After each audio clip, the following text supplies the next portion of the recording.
Helping the environment, that's something that, promoting the sustainability of life on Earth, that is, yes. Raising my children has made me think about the environment and think about what we're doing to the environment today and how it will affect them and their children in the future. So I think we have to be stewards of our environment and the decisions we make today. Some of the projects that we're doing have come to fruition, and so it's really given people motivation to move forward. So there's a bunch. A lot of HVAC upgrades. Motion sensor lights. We instituted green cleaning in all of our buildings. Temperature setbacks at night. HVAC scheduling. We have a timer on our coffee machine. New air conditioners. Reusing tip boxes. Composting, occupant engagement programs. We print on scrap paper, print double-sided. Those are a lot of the big ones that we've done to date. By transitioning into a fully organic program, we've been able to eliminate all the harmful chemicals that we apply to the university. We have signs that say "Enjoy it, it's all natural." You can enjoy the landscape as soon as we're done. The dorms are challenged to see how much energy usage they can decrease over a certain period of time, and then there's some kind of prize to the dorm or the entryway that wins in the end. And people tend to thrive here on a little healthy competition. There's a cartoon contest going on where you can sort of design I've seen them in the past, and they've often seemed to be sort of political cartoons and commentary on what we are or are not doing to be helpful to the environment. That's a lot of fun. So competition, creativity, it's amazing what a little bit of that can do to bring out the best in people. So reps are student employees. We're a branch of the Office for Sustainability. Each house has 1 or 2 eco reps. Mainly, we're there for a resource, so when they get excited about green ideas, they can come to us and we can make that happen. I think undergrads are really interested in these issues and do want to know concrete steps they can take in their busy daily lives to be more environmentally conscious. The people will listen to us because we're students. We are allowed to be idealists for a few more years, and after that we're going to have to be pragmatists. It's going to be scary and unpleasant, but like right now we have the chance to really get involved, be ridiculously passionate about an issue, and this is an amazing one to get involved in. One of the most significant things I think for me was being a part of a project from the initial stages where a renovation project was conceived, setting out as an initial goal to achieve LEED Silver. At the end, seeing a modern, energy-efficient laboratory with the appropriate lighting, a renewable bamboo cabinetry, and getting a LEED Gold certification from that. That was extraordinarily exciting, and that was something that the entire team of people who worked on it took a lot of pride in. It's called Shut the Sash campaign, and we have quantifiable data that shows that we've saved hundreds of thousands of dollars over the years since we've implemented the program, just by simply using the technology the way that it was originally designed, more effectively. In order for energy to be saved with this sort of fume hood, users need to be educated and made aware that when they're not actually manipulating things in here, they need to close the hood sash.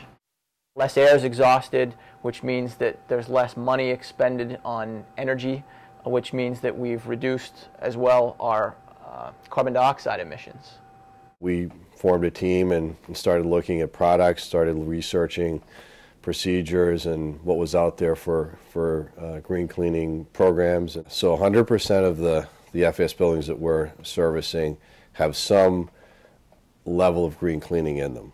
Somebody's been recycling at Harvard ever since 1636, whether it's the pigs eating the food scraps that people tossed out of the kitchen windows in 1630s, or whether it was the people who were collecting computer printout in 1990. We still have a long way to go, but we do get a lot of paper. In fact, Harvard collected more tons of recyclables, and it was mostly paper, than any other school in the Ivy League. The Ecocitizens program is a collection of like-minded individuals from across the university that come together once in a while to discuss and strategize on how to implement some of Harvard's university-wide greening and green program initiatives. We kind of share ideas, things that we're doing in our own departments, and how that's making a difference. And that's really nice because you can often take an idea that's working in one person's group and apply it somewhere else. Sometimes you can take the exact same idea, and sometimes you need to change it a little bit for your department. We also work together as a team. My green team and I implemented a reverse junk mail phone-a-thon. I brought this idea to the Eco-Citizens group. They loved it, and now we're actually implementing this university-wide. We all work together to try to make some calls to reduce junk mail, so it's nice to feel like you have a little bit of support. It's a lot of fun. It is. It's fun. They're friendly, and it's just nice to chat and hang out with like-minded people. And if you feel you're accomplishing something at the same time, that feels even better. The goal of the greenhouse gas reduction program is to reduce the greenhouse gas emissions numbers from 2006 to 2016 by 30%. The greenhouse gas reduction effort, if you take it as an example, would not be where it is today if not for the students from the Environmental Action Committee bringing it forward to the administration. Students and faculty pushed it and made it a reality. So I just think they have to continue to be interested in the program and take leadership roles. We've expanded into a lot of the grad schools. We're doing the School of Design, the School of Education, Harvard Law School, the Kennedy School of Government. Our goal is to be at 80 acres within the next 2 years. We want you to be able to go out there and read a book and sit on the grass and play Frisbee and things like that. We want to make sure that when all freshmen come in, they understand that we expect people to turn off the lights and that we expect people to recycle. The Freshman Dean's Office really wants to be supportive of all the student and university initiatives around environmental activity. The Kennedy Hall is one of the only modernist buildings in Harvard Yard. It's very conducive to solar technology. Kennedy Hall happens to be the location where we have a central boiler facility that produces all of the domestic hot water for Harvard Yard. The steam tunnel system is in the basement of Kennedy Hall. So we have an opportunity here to do two things. One is to capture the solar energy to help heat the hot water, but also the ability to recover some heat that is otherwise exhausted from the Harvard steam tunnel system. It's a great project. It's no longer just a gesture toward renewable energy.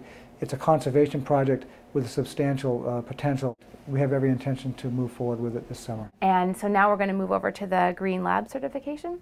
So to do that, it's a neat program where you choose 3 initiatives that you can do in the lab in order to make a difference, and then kind of measure your progress towards those goals. And as you complete them, you get your certification, then you can choose some additional goals to kind of keep moving forward with. We're already doing a bunch of things. Now I just have to pick what are the things that I can highlight as new changes that we can do to get the certification. I have a few ideas. The goal for us is to work towards Green Seal certification.